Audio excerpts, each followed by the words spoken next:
Welcome and good afternoon, good morning, or good evening, everyone, depending on where you are. And thank you for joining our today's webinar titled Manage Compliance and Protect Sensitive Data with the APIIDA API Control Plane, which is the third episode of our webinar series on Federated API Management. Before we start, let me briefly cover some logistics. You may ask questions throughout the session using the Q&A module of the Zoom client. And as usual, we are recording this session and make it available on our website at apida.com/webinars.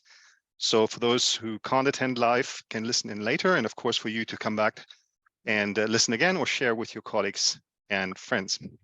Now let's get started on our topic for today. I said manage compliance and protect sensitive data with the APIIDA API Control Plane. Let me hand it over to APIIDA's CTO, Markus Müller, who will cover today's topic. Markus? Over to you. Yeah, thank you, Armin. So welcome from my side as well. As Armin said, today we're talking about compliance. We're talking about protecting data. And when it comes to compliance and sensitive data, a term you will most likely have heard is API governance.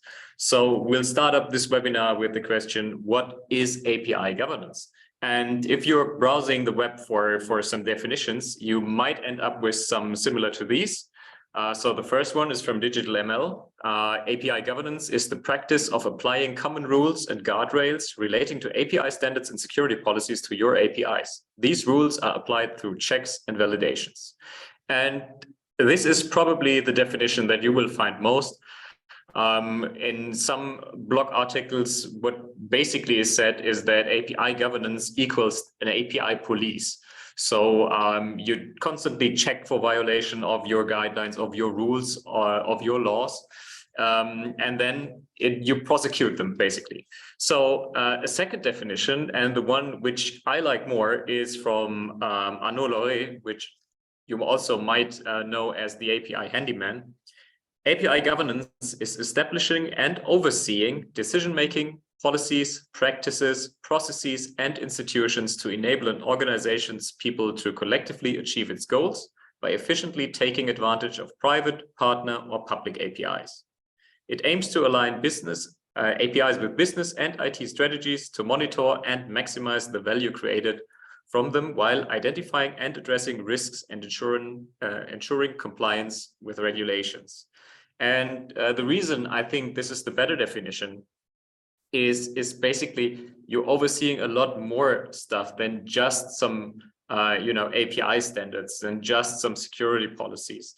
So if you think of it as a whole discipline, so governance really as one of the core disciplines when it comes down to your API program, then of course you have to look at processes, you have to look at who is actually allowed to do what, and so on and so on.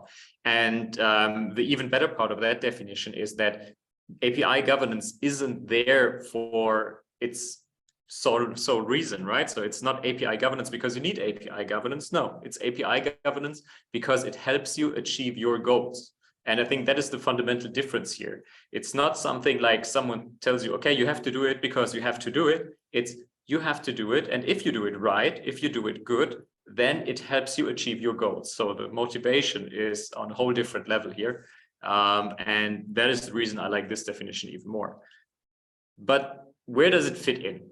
So you might have seen this slide a couple of times, maybe with some different wording on it, but basically you always have a vision, right? So that's the state of a system you want to achieve. So that's the state of the system when you are successful. You have the strategy, that's basically your plan on how to get there. And of course, you have to execute that strategy, sometimes called tactics. And these are basically the concrete actions that you need to perform in order to execute your strategy. Well, that is an idealized scenario. But what is missing here is all the stuff that you need to do as well that comes from the outside, the constraints that you have.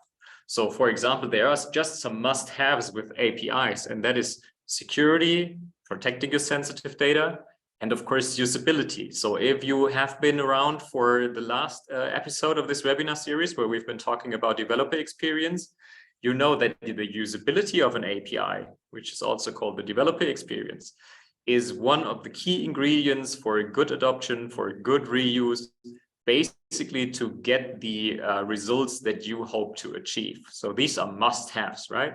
Then there are regulations, so rules or boundaries that are imposed from the outside of your organization. This might be laws, this might be different things depending on the industry you're in. And of course, there's always viability. So is your organization able to maintain the things that you do in your execution? So basically, you mean your strategy might be increase the number of APIs. Okay, so maybe you're using OKRs. So your objective is, okay, increase them as measured by each business unit should have at least 100 APIs in production or something like that. Now, of course, you can achieve that, but can you do that sustainably? Can you maintain it? Can you keep it up? So these are questions that we summarize under the term viability. And in this place is actually where the API governance comes in. So the API governance makes sure you get this must-haves right, you get the regulations right, you get the viability right, while you are thinking about your strategy and while you are executing your strategy. So governance is not only on the execution side. If your strategy conflicts, for example, with regulations, then there's no way you can execute that in a way that is healthy. So governance has to be thought on a broader scale as well. Now, what are the goals, right? The very basic goals of API governance. Of course, we don't want to publish bad APIs. And bad APIs in this regard might be APIs that are in conflict with some of the regulations. It might mean APIs that don't have the necessary quality in order to be reused. Bad APIs might be APIs that are just insecure. And of course, you want to make sure that these APIs stay in the green zone. You don't want a situation where when you publish an API, all's good, and 2 weeks later, everything falls apart. No one cares about regulations anymore. No one cares about security anymore. Changes come in, they roll in faster and faster, and you lose track. What you want instead is that your governance, basically your quality, your security improves over time. And in this webinar, we'll see how you can achieve that. So that brings us to the question, if API governance is such an important topic, now where is it located? Where can I enforce it? And the problem is that in modern API landscapes, there's usually not that single point that you can access. You might have different API platforms running in your organization. You might have some that are cloud native. You might have some APIs that are still on premise. And they might be isolated from each other. Then you have different design tools, different gateways, different repositories, different pipelines. So a very heterogeneous architecture. And this is basically where we come in, and we provide a control plane that sits on top of all of your API landscape, make sure that it can see everything, that it can control everything, and that this is your single point of truth, as we call it. You can also think of it as the heart of your API program, the core of your API program.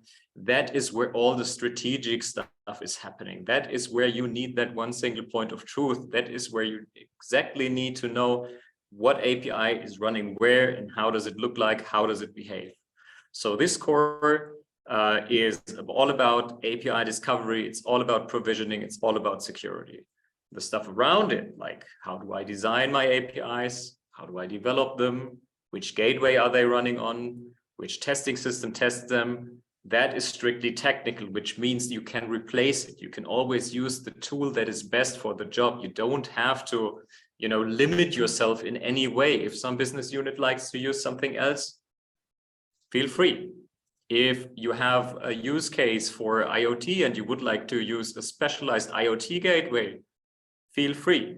But you need that one core, that one heart, that one central element that keeps track of everything. And we will see why that is important in a minute. And this core, this heart, is basically where API governance takes place, right? So this is the easiest part to plug into in order to have an API governance that spans all your API landscape. The technical architecture to do so is called Federated API Management. And that is the reason why our webinar series is called Federated API Management, because we think that this architecture really has a lot of benefits in the API space. Currently, it's underused, right? So a lot of companies still think that they might get away with running only one API platform, but the truth is you won't, right? It will get even worse. We will have more and more API platforms. We'll have more and more complex API landscapes, integration platforms that work together. So having an architecture like this, where one control plane is connected to all the different data planes, that is API platforms in your organization, is hugely beneficial also for governance. That means for compliance and for the protection of your sensitive data. So long story short, let's talk about compliance then. So step one is you need to know what you have to check. So I can't check APIs for their compliance to regulations, to internal IT security guidelines, if I don't know that these APIs even exist. So a very basic question that you can ask yourself is like, how long does it take for you to identify all the internet-facing API services that you currently expose? And that shouldn't take long. That should be one click. Now, this is for the internet-facing ones. So most companies are quite successful in keeping track of how many APIs they have and how they are published and on what systems they are running and how these are connected to the internet. Now add the private ones as well that are only used within your company. And why is that important? Because we have zero trust. That means even if you are in your organization, so all the traffic is routed within your organization, you do not trust this traffic. You do not trust that everyone that's inside of your network is acting in good faith. So the same problems, the same compliance guidelines that you usually would only check for your external APIs, you also need to check for your internal ones. And as I said, things you don't know, you cannot check. So if you have any shadow APIs, some services that some business unit might have exposed to the internet that no one is knowing about, well, then no one can check it. And that really is a problem if you haven't been running an API program in the past and now are just starting, because the need to publish data, this has been around for some time. So chances are there are a lot of APIs already in your organization, even if you do not know them, right? So your first task is finding everything that is running on some systems. And what our control plane can do for you there is, our control plane is able to connect to multiple data planes, to connect to multiple API platforms from different vendors, all the big ones, right? Some of the open source ones as well. And our control plane will help you discover all those APIs. You just attach it to a system. It goes, finds all those APIs, and reports them back to you. It catalogs them, right? So one of the functionality of the control plane is basically giving you a fully featured API catalog with the ability also for some self-service stuff. Again, you might want to check with the last episode of this webinar series with the developer experience, where we iterated on that a bit more. But the control plane can even more. It can retrieve the specifications of this API. Again, we will see that in a minute, but every API has a specification that you can get that tells you how this API looks like, right? What you can do with this API. We also can retrieve all of the security settings. So we basically know how you configured the API, what security measures are active, how they are configured. And of course, we can manage access to the APIs. So that is like the first step in protecting your data, is making sure that only people that are allowed to see it actually can see it. And that access, we can handle that transparently for all of the data planes that are attached to our control plane. Now, step two. Okay, now you know all the APIs, you know all the specifications. Now the question is, what is compliancy? What is good? What are the rules there are? And if you ask yourself, like, what is a good API? How does it look like? Well, there are multiple answers to that depending on your background. If you have a technical background, well, it should be well defined, it should be complete, it should be documented. If you're more the business person, it should have a clear use case, a business case as well. It should be understandable. You want to reuse it. right? So do not reinvent the wheel every time. And if you have that governance background that we're talking about today, you want it to look like all the other APIs. You want to look at the same way. You want to behave the same way so that there are no surprises down the road. You want it to be secure. You want it to be compliant with your regulations, with your IT security guidelines, and so on. And these specifications that we talked about, there are different formats for it. So the most popular right now is the Open API specification. We are also a member of the Open API initiative, which is for synchronous APIs, so request response APIs. If you have more event-driven types of APIs, there's the async API specification. And basically, these specifications contain all the information you need to consume that API. Right, so it basically contains like what endpoints there are, how does the payload look like, how does the response look like, what happens if there is an error, how does the response look then in that error case. And these specifications are machine readable. So what we can do is we can check them, right? So we can use software to check these specifications to see, are they sticking to the guidelines? Are they compliant with the rule set that you think should be enforced? And that rule set, if it relates to like how the API looks, what are the parameters, are, for example, the ID, is it always in the query parameters, is it in the past somewhere? That is called an API style guide. And for sure, we will have webinars on API style guides as well. And I think we did some talks on API days on that topic, which you can also find in our YouTube channel. So if you're interested in style guides, just go there and check it out. And as I said, the API control plane is able to retrieve all those specifications. It's able to retrieve the proxies. Now, what is an API proxy? An API proxy is the security settings. In some systems, it's called a service. In some systems, it's called a flow. What it allows you to do is configure different security measures for this API. What IP ranges are allowed to access it, what geographic regions are allowed to access it, and so on and so forth. And one of the upcoming functionalities of our control plane is also to compare that specification with the actual behavior. So you can take your API to the test and say, okay, that's the specification, that's the contract that tells you how it should behave. Does it really behave like that? Because I can write anything in such a contract. It's like in real life. So I can write anything into a contract. But do I behave like we have written in that contract? You might want to check. And it's the same with APIs. I can write whatever I want into such a contract, into such a specification. But from time to time, you need to check, is your API actually behaving like the contract you gave everyone? Because everyone thinks your API behaves like that.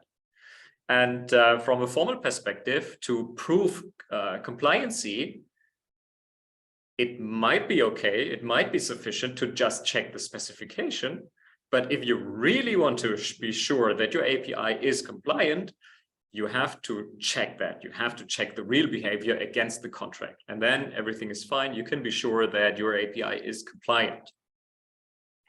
Examples for those checks are here. So this is one very basic rule, and you get a lot of warnings for your APIs. You might get errors for your APIs, which tell you exactly what you have to change. In what line is your specification violating the API style guide? And that is good for getting better. This is good for debugging. But to get a quick overview, what we do within the control plane is to calculate scores. So we give you two numbers, a security score and a quality score. And as long as these numbers approach 100, everything is good. Now, if over time these numbers go down, you might have a problem. So step 3 with making sure your APIs are compliant is you need rules to check. There are some good rule sets which are derived from best practices. However, these are usually only, or these only refer to that specification, but not to the proxy, which means in these rule sets, there is no rule like this API can only be accessed from European IP ranges. right? Because there is some content restrictions where you have content that is only allowed to be consumed by people located in Europe. And if people are located in the United States, they might have to use a different API, or you might want to return different data. You can't check that alone through the specification. You need insight into the proxies and how they are configured. Of course, you should always configure the rule sets for yourself, because what happens if you use very broad rule sets is you get something that's called rule fatigue.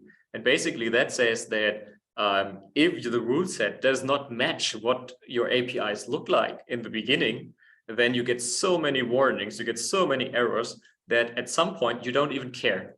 I had 105 warnings yesterday, today I have 107. Yeah, so be it. I don't care. That's not what you want. You want your baseline. You want to get better than that. So always change your rule sets over time, make them stricter, make them more rigid, but start with one where that only flags really things that are actionable, and not like over 100 items that are like that because you can't change them. So let's move on then to protecting your sensitive data that you might want to expose through APIs. And one very common misconception about APIs is that APIs are just another interface to the same data. No, right? So you're not just taking your database record, transform it into JSON, and then send it over the API unchanged. You don't do that. You can do that. That's how it worked in the early days of APIs, but we're not in the early days anymore. So if you have to have APIs that just take backend data, don't do anything with it and expose it, you might want to revisit that API. Because every API serves a purpose.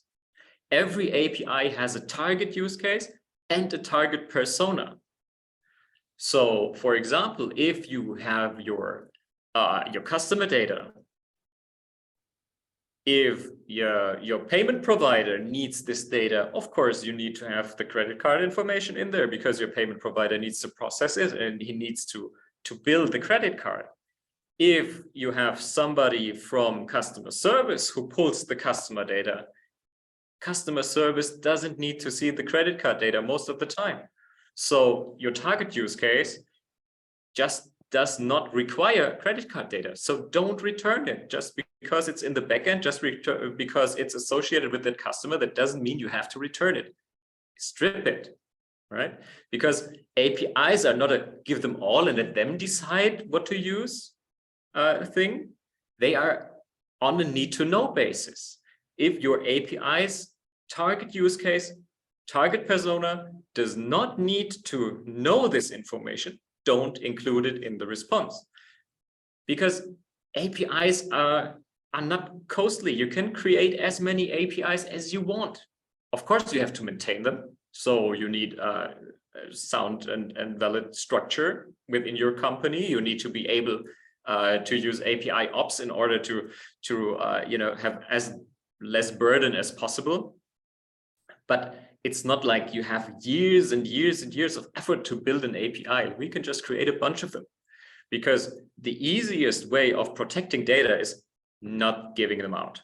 So whatever is not in there, you don't need to worry about protecting it. And for everything else, use an API gateway. API gateways have the capability to process the data. They are not just responsible for fetching data from the backend and returning it without any change. No, you can process the data. So if it happens to be the case that your backend always includes sensitive data, strip it if your API doesn't need it. Anonymize data if you want to, or if you have to. Star data, right? So a lot of you might be familiar with, like, okay, the customer service doesn't need the full credit card number, but if there's a problem with payment, they want to ask the customer if it's the right credit card number. So what they might need are like the last 4 digits and everything else is start. Do that at the gateway level, right? Never do security on the front end. That's the wrong place.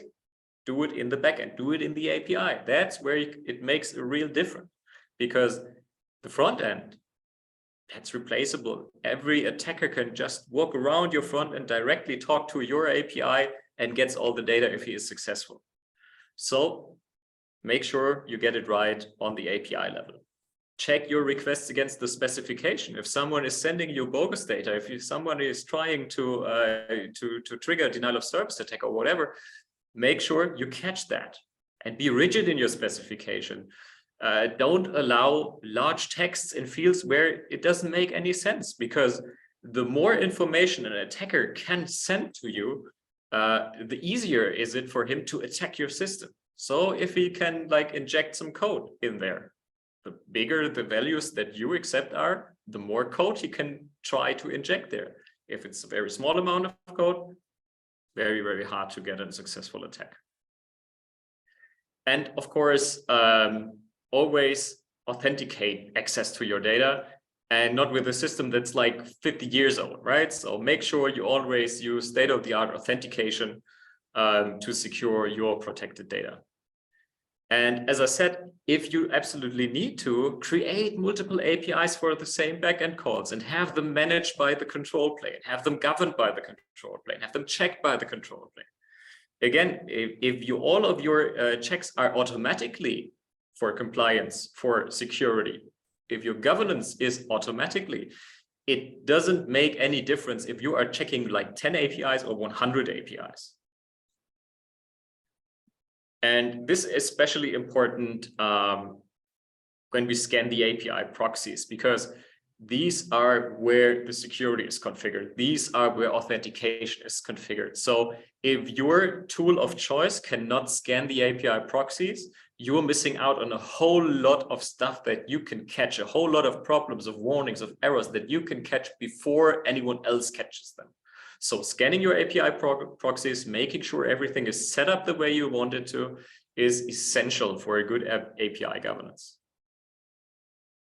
And as I just said, automate it, right? Embed governance into your processes. Because we can measure quality, we can measure security, we can measure compliance, right? So I showed you these ratings within our control plane. So we can measure them. And that means we can prevent bad APIs from being published. So you can use our control plane as a quality gate, which allows you, in combination with a developer portal, for example, to prevent APIs below a certain quality level or a security level to be published to your developer portal. And of course, we can use that quality gate within our CI/CD platforms to make sure that if we actually make changes that decrease the security of our API, they are not going to the gateway. If we make changes that break compliancy, we do not put them on the gateway. We cancel the process, we stop the pipeline, and we tell everyone there's a problem. Because a problem with compliancy is as severe as an API that's technically breaking. The really big issue with compliancy is that on the first look, nothing's wrong. Okay, everything works. People get the data that they request, but maybe they get too much data. Maybe they get data that they shouldn't be getting at all. But that is nothing that triggers an error. So make sure that you have a good test suite, a very good test suite. That's the most important thing. Make sure that you analyze these specifications and that you put stop gates or quality gates into place in your automated pipelines. So let's look at the goals. Did we achieve them basically? Yeah, we did. So we don't publish bad APIs anymore. We're capable of catching APIs that are not compliant. And after we embedded them in the process, we make sure that they stay in the green zone. Whenever there's a decrease in security, a decrease in protection of your sensitive data, a breaking of compliancy, they are not deployed, meaning all of your APIs, your deployed APIs, are in the green zone. And of course, because we have a simple rating system, we now can improve, right? It's easy to see. Yesterday, our score was 82. Now our score is 85. Great, we had an improvement. So that is very important, because governance is a long-term game. And I'd say it's an infinite game. You're never finished with governance. You always need to be aware of new regulations, new attack vectors, and so on, so you're never finished. So is it just about tooling? No, it's not. So as I said, we have that single point of truth where everything comes together, and that becomes a strategic thing, right? So APIs, API management is not strictly tactical anymore. Now it's a strategic topic. And that means it's as important as all the other strategic topics within IT as well. It's as important as your cloud strategy. It's as important as your backup strategy. Don't make the mistake and take API management not seriously. It is serious. It is strategic. Make sure you have the resources to get things done in that space. And if you would like to know how you stack up with all the other people in the industry, we developed a maturity assessment where you can ask some simple questions on how you work with your APIs, how your API management works, and then you get recommendations on what you could be done better, what you could improve on, or maybe where you're already in an excellent state. That is available now, and you can find on our website, APIIDA.com, click on service in the top menu, and then there's the API management maturity assessment. There's a quick one which you can do right now, and there's a longer one which you might want to take your time for it. But of course, then the results are even more tailored to your situation. So to wrap it up, API governance is essential to get right from the start, as it allows you to manage API sprawl and keep everything you do maintainable. Big part of governance. It's not just, okay, compliancy. You want to have it maintainable. You want to have it sustainable. So you want to be able to keep the innovation high and not have too much technical debt that you need to care about sometimes later, which brings down your innovation efforts. If you are in a regulated environment, API governance is not nice to have, it's mandatory, right? So you have to prove that you adhere to the regulations. And of course, what I said, governance should be implemented within your everyday processes, because otherwise it will not be done in a consistent manner. And that means your API will not stay in the green zone, right? We've seen that numerous times. People stop doing good governance. APIs drift into the red zone. They're not compliant anymore. They're leaking data left and right. So make sure it's in everyday processes in order to stay up to date. So APIIDA does not only provide you a great control plane product, but we can also help you with a lot of different other things in regards to API management. So we can look at your API management roadmaps. We can develop API management roadmaps with you through that maturity assessment, and also something that we call return on API. We can make the value and your ability to execute visible. So again, you can act on it, you can improve it. And of course, we have a lot of experience in the field. We're not just a software developer. We have people that are actually in the field that work with customers to improve their API management game. So I think that's a wrap. Armin, so maybe you want to notify everyone about our upcoming webinar. I think it's the last in the series, and maybe we have some questions. Yeah, thank you, Marcus. Now let's open it up for question and answers, as you say. Let me just remind you, if you have questions, please virtually, so to speak, raise your hand by clicking on the raise hand button in the Zoom client, and we'll unmute your line. Alternatively, as said, please use the Q&A function of the Zoom client. And I think while we're waiting for the first question to come in, we had 2 questions so far on the Q&A session, Q&A module. So let's start with that. And the first one is, I think this is about discovery. So how do you capture or discover all the APIs in an organization? Yeah. Begin with, basically, I think. Yeah. So I showed you the federated API management architecture, and that's basically how we do it. So the control plane connects to all these different data planes, to all these different API management platforms. And we actively scan these management platforms for everything they publish. Now, of course, there might be some systems which we don't support from the get-go. So we have an agent-based approach where we can just create customized agents to also be able to discover, for example, some legacy managed file transfer or whatever, because APIs are not just REST, API are not just Kafka, if you are more of the event guy. There's a lot of different types of APIs, and you should have all of your systems connected to that central control plane, and then they are scanned automatically.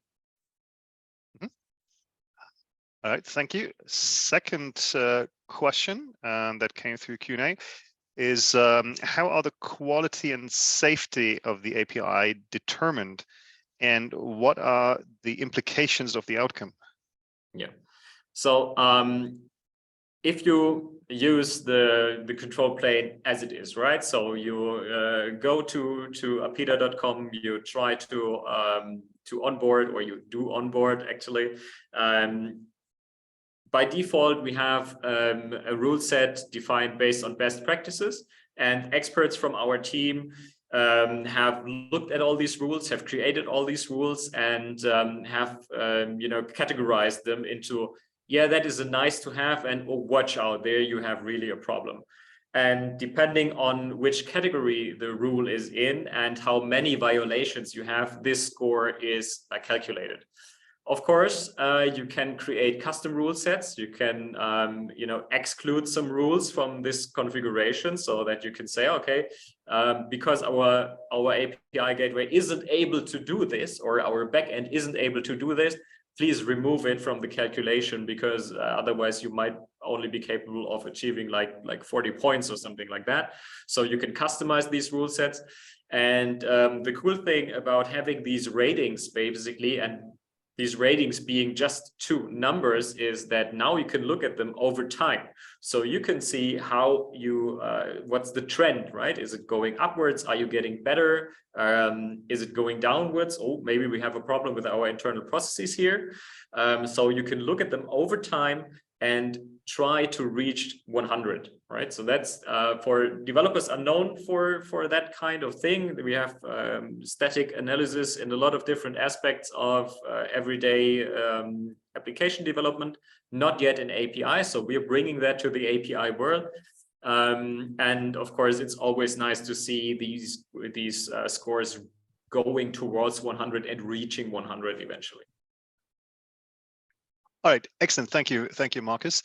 And just checking, it doesn't look like we have any further questions at this point. So in which case, let me thank you again, Marcus, and thank you all for having joined us today. As mentioned before, we will make the recording of this session available on our website, apida.com/webinars, and on our YouTube channel. And of course, we hope to see you all in one of our upcoming webinars. Next up in the Federated API Management series is the topic on streamlining API provisioning across multiple environments with the API Control Plane on December the 5th at 4 p.m. CET. Thank you again, and see you all again soon.